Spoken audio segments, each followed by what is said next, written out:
पुत्रे मित्र वदाचरेत. विनायकचा स्वभाव जरा जगावेगळाच होता. तो अनेक प्रसंगी अत्यंत विक्षिप्तपणे वागे. वयाचा मुलाहिजा न ठेवता ताडकन तोंडाला येईल ते बोले. समोरच्या व्यक्तीला काय वाटेल याचा अजिबात विचार करीत नसे. एकदा रस्त्यात वडिलांचे स्नेही महाबळशास्त्री त्याला भेटले आणि त्यांच्या अस्ताव्यस्त वाढलेल्या केसांकडे पाहून म्हणाले, अरे अरे विन्या, केस नीट का ठेवत नाहीस? तेव्हा विनूने ताडकन त्यांना प्रतिप्रश्न केला, तुम्ही हजाम आहात काय? इतर लोकांच्या केसांकडे फक्त हजामाचेच लक्ष असते.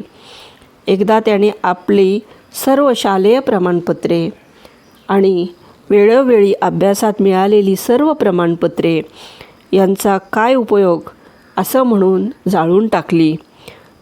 त्यांच्या घरी कोणी पान सुपारी खात नसे, परंतु एकदा त्यांच्याकडे पाहुणे यायचे असल्याने बाबा म्हणाले, विनू, अरे विनू, पान सुपारी घेऊन ये. परंतु विनूने त्यांची अवज्ञा केली. तो जागचा हलला नाही.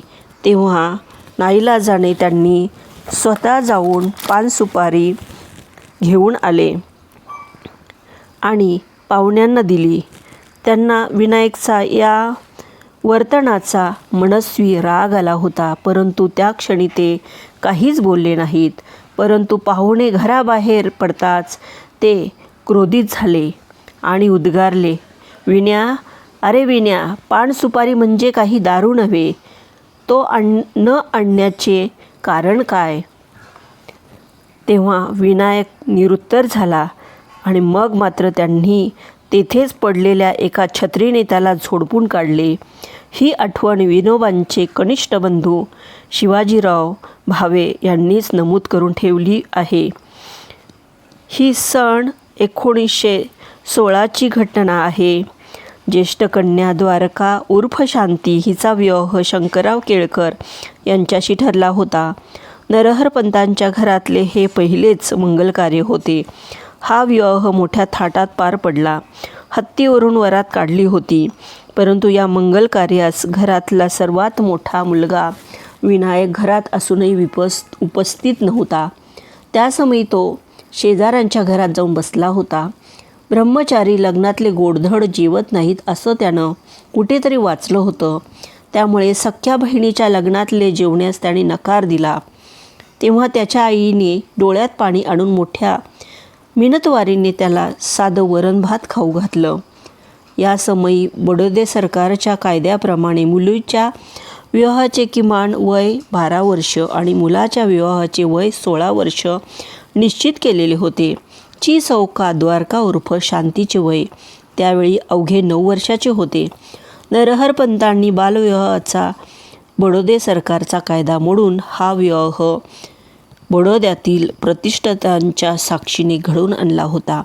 विवाहापूर्वी मुलीचे शिक्षण 5वीपर्यंत तरी व्हायला हवे असा बडोदे सरकारचा दंडक होता. परंतु नरहरपंतांनी आपल्या मुलीला शांतीला शिकवले तर नाहीच, पण मुलीचा विवाहही कायदा मोडून लहान वयात घडवून आणला.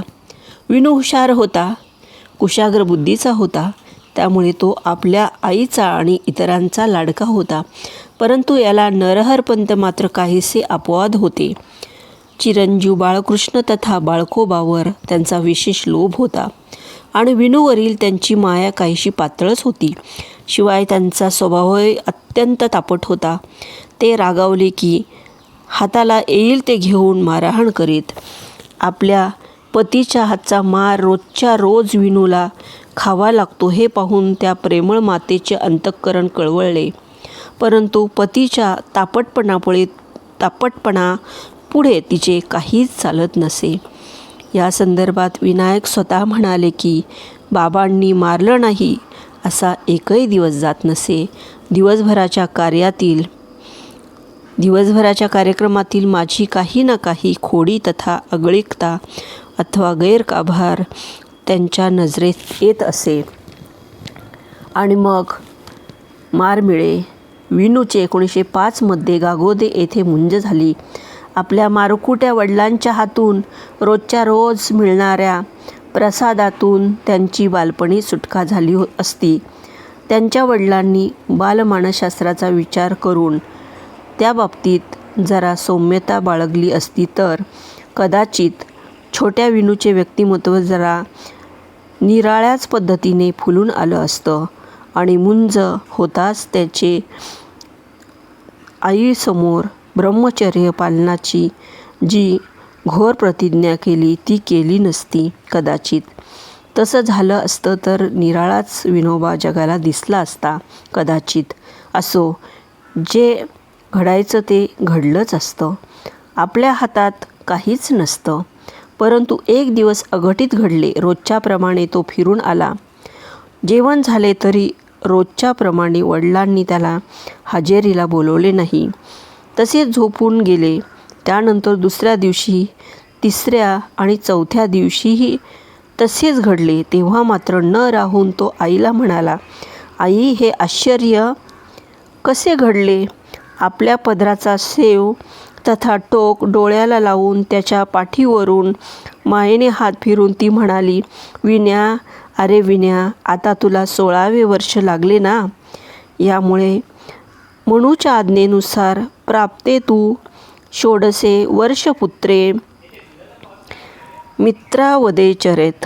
या न्यायानुसार तुला आता इकडून मारणे सोडून दिले आहे. आता त्या बाबतीत तरी तू निर्धास्त राहा. तेव्हा आईच्या कुशीत डोकं घुसळून डोळ्यात पाणी आणून शोकाकुल होऊन तो म्हणाला, खरंच आई, खरंच रे, खरंच विण्या, माझ्या राजा, अगदी खरंच. असं म्हणून तिनं आपल्या पदराने विण्याच्या नेत्रात जमा झालेले आनंदाश्रू टिपून घेतले.